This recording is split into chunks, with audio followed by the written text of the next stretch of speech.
About, say, now people if we do 1,500 operations every year, about 70% smoke and half of them relapse. So that happens. But still, if you get 30% people outside the smoking packet, that is not a bad idea. So your question is very pertinent. All of us know it's a very important thing. But can we really do fundamental lifestyle counseling and interventions? Honestly, in today's transactional clinical interactions, most of us would either lack the time, opportunity, or mindset to do it. I don't think we end up doing it. Whether you have the luxury or not, I do not know. But I don't, I was a detected hypertensive. My first detected blood pressure was 210. And that happened many years ago. So ever since then, has nobody dared to talk to me about my lifestyle, because everything wrong in lifestyle is wrong with me, right? So how the hell do I look at my lifestyle? So I'm stuck with the two antihypertensives for the good part of the last 17, 18 years. Proper functioning of every organ. So how sleep is related and how hormones are controlling the sleep and vice versa? I must once again answer that probably we do not know the entire story. Yes, sir. And whether hormones are primarily important in the sleep process, we do not know. We know of melatonin having an important role. Whether is it as important we think it is? Yeah, that's what I'm saying. I'm not sure that it's actually that important, but that's one hormone that we can talk of, which is related. Means you have light and melatonin are related. So if you have more light, then melatonin is low, and if you take that out, the melatonin increases, and that has been shown. I mean, there are melatonin receptors in the hypothalamus, and they have been shown to be involved in controlling wakefulness. The growth is what we're not sure of. On the other hand, we do know the psychiatrist training and all. That time we all understood that yes, psychiatric disorder, all mental health disorder will have an integral problem of sleep. Sleep is the main complaint we have. But as we go and as we mature, we get more research on sleep, and now we are thinking that actually it is more of a bi-directional.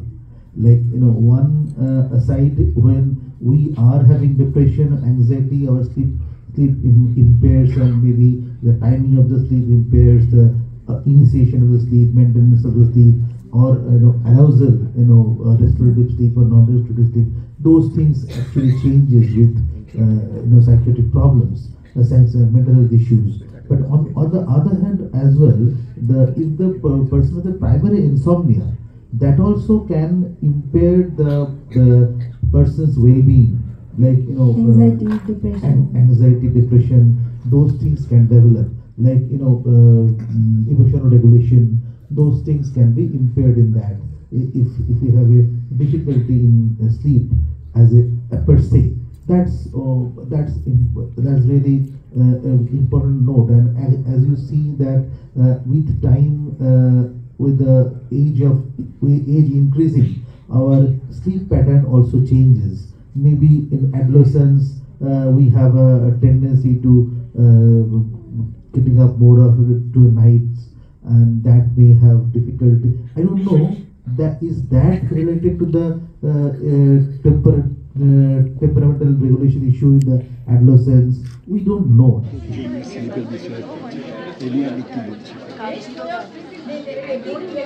আমরা সবাই জানি যে আমাদের আজকের জীবনে নানান রকম challenge, সমস্যা, ব্যস্ততা সব কিছু আমাদের শরীর স্বাস্থ্যের ব্যাপারটাকে ঠিকঠাক রাখতে চাইলে আমরা যেমন খাওয়া দাওয়া ঠিকঠাক করে করতে চাই, নিজেদের যাতে শারীরিক সমস্যাগুলো না আসে সেগুলো ঠিকঠাক রাখতে চাই, তো তার মধ্যে আমাদের স্লিপের ব্যাপারটা, ঘুমানোর ব্যাপারটা, মানুষের মোটামুটি দিনের মধ্যে আমরা এখনও মনে করি যে যখন আমরা খানিকটা সময় ঘুমাই এখন কেউ হয়তো 5 ঘন্টা ঘুমায়, কেউ 6 ঘন্টা ঘুমায়, কেউ 7 ঘন্টা ঘুমায়, কিন্তু আমরা সবাই নিজের মতো করে সেই সময়টাতে নিজেদের একটা বিশ্রাম, নিজেদের একটা রেস্টের সময় খুঁজে পাই। এখন এই ব্যাপারটা নিয়ে অনেক রকম সায়েন্টিফিক বৈজ্ঞানিক বিতর্ক আছে, যে বিতর্কের মধ্যে আমরা এখনো শিওর নই। কেউ কেউ মনে করে যে আমরা ঘুমোলে আমাদের ব্রেনটা রেস্ট পায়, অল্প একটু হয়তো পায়, ব্রেন খানিকটা রেস্ট পায় না। আমরা যখন ঘুমাই ব্রেনও কাজ করে, হার্টও কাজ করে, হাত পা মাসেলগুলো মোটামুটি হয়তো একটু স্থির থাকে। তবুও আমাদের যে অভ্যাস এবং আমাদের যে জীবনযাত্রা, তো তাতে অনিবার্য এবং অনস্বীকার্যভাবে আমরা যখন ঘুমাই, রেস্ট করি, তখন আমাদের শরীরের মধ্যে আমরা যেন আবার যে একটা বিশ্রাম নিয়ে ফিরে এলাম কাজকর্ম করতে, তার খানিকটা শক্তি, তার খানিকটা এনার্জি আমরা খুঁজে পাই। আমরা সবাই জানি, যখন ধরো এখন তোমাদের জীবনে হয়তো কম হয়, আমাদের জীবনে অনেক বেশি হয়, যে 2 দিন 3 দিন বিভিন্ন ঝুঁকঝামেলার মধ্যে আমরা হয়তো ঘুমালাম না, জীবনে বহুদিন গেছে জীবনে। তো ডেফিনেটলি তখন সেই 3 দিনের সময় বা 4 দিনের সময় নিজেদের অত্যন্ত ক্লান্ত। তো এইটা আমাদের খানিকটা অভ্যেস। এখন অবধি আমাদের যা ধারণা সেটা হচ্ছে অভ্যেসটা ভালো এবং আমাদের শরীর স্বাস্থ্যের পক্ষে বেনিফিশিয়াল। কি করে হয়, কিসের মাধ্যমে হয়, এখানে ব্রেন ইনভলভ না হরমোন ইনভলভ না শরীরের অন্যান্য কিছু কেমিক্যালস হরমোন ইনভলভ আমরা জানি না, কিন্তু এর যথেষ্ট প্রমাণ আমাদের কাছে আছে যে যাদের ধরো একটা মানসিক অশান্তি বা কোনো মানসিক সমস্যা, একটা ট্রিমেন্ডাস অ্যাংজাইটি, এসব ব্যাপারের মধ্যে পড়ে যারা একটা দীর্ঘ সময়ের মধ্যে দিয়ে যারা হয়তো ঘুমোচ্ছেন না, যাদের ঘুমানোর ব্যাপারটা একটা গণ্ডগোলের মধ্যে রয়েছে, তাদের কিন্তু গিয়ে অনেক রকম শারীরিক সমস্যা, তার মধ্যে হাইপারটেনশন হতে পারে, গ্যাস্ট্রিক প্রবলেম হতে পারে, ডায়াবেটিস এক্সেট্রা কন্ট্রোলগুলো খারাপ হবে, সেগুলো ঠিক সময়ে কন্ট্রোল না করলে ঘুরে ফিরে হার্টের সমস্যা এগুলো দেখা যায়। তো জীবনে সমস্যা অনেকই আছে। তো অবশেষে আমাদের মনে রাখতে হবে যে আমরা আগের থেকে মানুষের আয়ু বেড়েছে, আমরা মানুষ অনেক অনেক বেশি বাড়ছে। আজ থেকে 50 বছর আগে আমাদের গড় আয়ু ছিল 50-52 বছর, আজকে আমাদের গড় আয়ু হচ্ছে 70-72 বছর। তো এই যে সময়টা আমরা বাড়ছি, সেই সময়টার মধ্যে আমরা কতটা ভালোভাবে সুস্থভাবে নিজেদের সমস্যার থেকে দূরে রেখে থাকতে পারি, that is one of the issue. তো ভালো লাগলো যে ইস্যুটা নিয়ে আলাপ আলোচনা হলো। বর্তমানে এখন মানুষ মোবাইল নিয়ে সারারাত্রি কাটিয়ে দিচ্ছে, দিনের বেলা কিছু ঘুমাচ্ছে। বন্ধ করার কোনো উপায় নেই, কারণ আমরা অনেক জিনিসের সঙ্গে, পলিটিক্যাল হোক, পারিবারিক হোক, তর্ক বিতর্ক হতে পারে, মানুষের বিজ্ঞান এবং টেকনোলজির সঙ্গে কোনো তর্ক হতে পারে। হ্যাঁ, আমরা টাইপরাইটারের সঙ্গে তর্ক করতে পারিনি, টেলিভিশনের সঙ্গে তর্ক করতে পারিনি, যখন লোকে হাতে ঘোরানো টেলিফোন ছিল তার সঙ্গে তর্ক করতে পারিনি, এর সঙ্গেও পারবো না। এটা অভ্যেস এবং ব্যক্তিগতভাবে ব্যক্তি বিশেষ হিসেবে আশা করি আমরা বুঝতে পারবো যে কতটা ব্যবহার করলে আমাদের কাজে দেয়, কতটা ব্যবহার করলে আমাদের ক্ষতি হয়। So it is a matter of individual judgement. এবং যে কোনো জিনিস, যেমন 2টো ওষুধ খেলে মাথা ধরা ছাড়ে, সেটাই যদি 20টা খাই আমার তার থেকে বিষক্রিয়া হবে।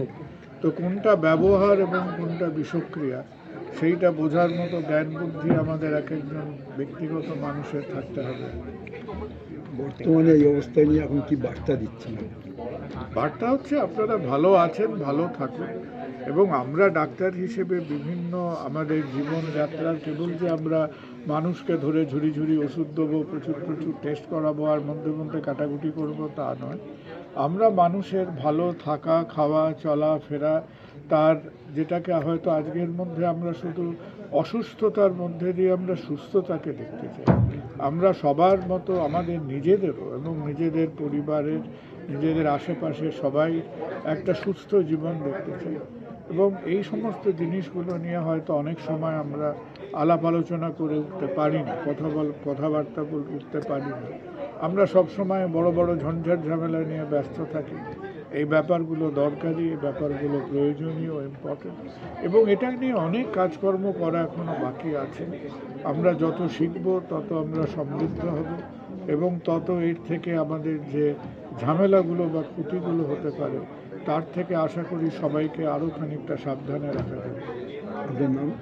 আমার না কুণাল। বিভিন্ন ক্ষেত্রেও মানে ঘুমের প্রয়োজনীয়তাটা যে কোনো ক্ষেত্রেই প্রয়োজন, সেই জায়গা থেকে আজকে এরকম একটা প্যানেল ডিসকাশনের মাধ্যমে আপনারা বিভিন্ন বক্তব্য শেয়ার করুন, সেই জায়গা থেকে আজকে দিনটা নিয়ে কী বলবেন? ওয়ার্ল্ড স্লিপ ডে এটা কিন্তু আমরা প্রতি বছরই একটা পালন করি, হ্যাঁ। কারণ হলো আমাদের জীবনে স্লিপ সমস্ত কিছুর জন্যই তো বিভিন্ন রকম একটা স্পেশাল ডে আছে, যেরকম ধরুন ভ্যালেন্টাইন্স ডে বা ইত্যাদি ইত্যাদি। তো ওয়ার্ল্ড স্লিপ ডের একটা বিশেষ গুরুত্ব যেটা হলো, এটা কিন্তু আমাদের একটু মনে করিয়ে দেয় যে আমাদের জীবনে একটা খুব ইম্পর্টেন্ট জিনিস, যেটা হয়তো আমরা অনেকটা সময় সঠিকভাবে আসতে পারি না আমাদের জীবনে হয়তো প্রতিদিনে একটু একটু করে সেটা হারিয়ে যাচ্ছে। তো এই যে ঘুম বা ঘুমের গুরুত্ব কতটা আমাদের জীবনের জন্য, সেটার জন্যই কিন্তু এই ওয়ার্ল্ড স্লিপ ডে আমাদের সেলিব্রেশনের মেন আয়োজনটা, হ্যাঁ। যাতে আমরা বুঝতে পারি আমাদের জীবনে ঘুমের কেন প্রয়োজন, কতটা ঘুম হলে আমাদের শরীরের যথোপযুক্ত বিশ্রাম হবে, রেস্ট পাবে, শরীরের সিস্টেমগুলো কার্ডিওভাস্কুলার সিস্টেম, আমাদের এন্ডোক্রিনাল সিস্টেম, আমাদের নিউরোলজিক্যাল সিস্টেম, মেমোরি, এই সমস্ত কিছু ঠিকঠাক থাকবে এবং তাতে কিন্তু একটা সুস্থ মানুষ থাকতে পারবে। পরের দিনের কাজটা যে মানুষটি করবে, সে একজন অ্যাডাল্ট হোক বা একজন বাচ্চা হোক, সে তার প্রপারভাবে ডিসিশন মেকিং ক্ষমতা, প্রপারভাবে তার কাজে একটা কনসেন্ট্রেশন, অ্যাটেনশন স্প্যান, এগুলো বাড়বে। যেরকম একটা ছোট্ট তথ্য দিই, আমাদের পৃথিবীতে কিন্তু অ্যাক্সিডেন্টের সবচেয়ে মেইন কারণ হলো, সবচেয়ে প্রধান কারণ হলো এক্সেসিভ স্লিপিংস, মানে অত্যধিক ঘুম ভাবের জন্য কিন্তু আমাদের বেশিরভাগ পৃথিবীর অ্যাক্সিডেন্টগুলো হয়। এটা অল ওভার ওয়ার্ল্ডে এই রেকর্ড রয়েছে। তো কেন হচ্ছে? কারণ সেই মানুষটি আগের দিনে ঘুমটা ভালো হয়নি বা দীর্ঘদিন ধরে একটা ক্রনিক স্লিপ ডিপ্রাইভেশনে সে ভুগছে। তো ঘুমটা ভালো হলে আমাদের মনে যে একটা খুশি ভাব থাকে, একটা যে চনমনে ভাব থাকে, সেইটাই কিন্তু আমাদের পরের দিনে সমস্ত কিছু কাজের মধ্যে আমরা রাখি। সমস্ত কিছু কাজ বলুন, ইভেন আমাদের ঘরে আমাদের পারিবারিক সম্পর্ক, আমাদের সোশ্যাল রিলেশনশিপ, এবং একটা বাচ্চার ক্ষেত্রে পার্টিকুলারলি তাদের মেন্টাল, ফিজিক্যাল এবং সোশ্যাল ওয়েলবিং, ওটাই কিন্তু ঘুমের উপর নির্ভর করে। আর এই ঘুমের সমস্যার জন্য আমাদের যাতে ঘুমটা আমাদের জীবনে কতটা প্রাধান্য পায়, সেটা বোঝার জন্য আজকের দিনটি আমরা অনেক সময় দেখা যায় যে মানে এখন গ্যাজেট ঘাঁটতে ঘাঁটতে ঘুমাচ্ছে, সেটা কতটা মানে বর্তমানে আমরা প্রথমেই বলি, যে কোনো ইলেকট্রনিক গ্যাজেট কিন্তু ঘুমোতে যাওয়ার মানে বিছানায় ঘুমোতে যাওয়ার অন্তত পক্ষে আধ ঘন্টা আগে বন্ধ করে দেওয়া উচিত। সেটা আপনার মোবাইল ফোন হোক, টিভি হোক, ল্যাপটপ হোক, ট্যাব হোক, যা খুশি হোক। কিন্তু এই জিনিসটা না করলে এদের থেকে যে যেটা আমরা জানি একটা ব্লু লাইট বেরোয়, হ্যাঁ, সেটা যেরকম আমাদের চোখের ক্ষতি করে, সেটা কিন্তু আমাদের ঘুমটাকেও তাড়িয়ে দেয়। আর এই যে কন্টিনিউয়াস যে একটা ব্রেনের এক্সাইটমেন্ট যে হতে থাকে, সেটা আমাদের ঘুমটা আসতে কিন্তু দেরি করে। অনেকেই থাকে যেরকম রাত্রে একটু সময় মতো ঘুম আসছে না, তো সেই সময়টাতে এবার তারা মোবাইলটা ঘেটে কিছু দেখতে শুরু করে। এটা আমাদের ভীষণ কমন। কিন্তু তাতে যেটা হয়, তাতে তাদের টায়ার্ডনেস এবং তাদের ঘুম না আসার প্রবণতা আরও বেড়ে যায়। তো কোনো ইলেকট্রনিক গ্যাজেট বিছানায় নেই। আপনার নাম আর ডেজিগনেশনটা কি? আমি ডক্টর শাশ্বতী সেনগুপ্ত দত্ত, আমি senior consultant ENT and sleep surgeon, medical super speciality hospital, Manipal গ্রুপে আছি। Thank you.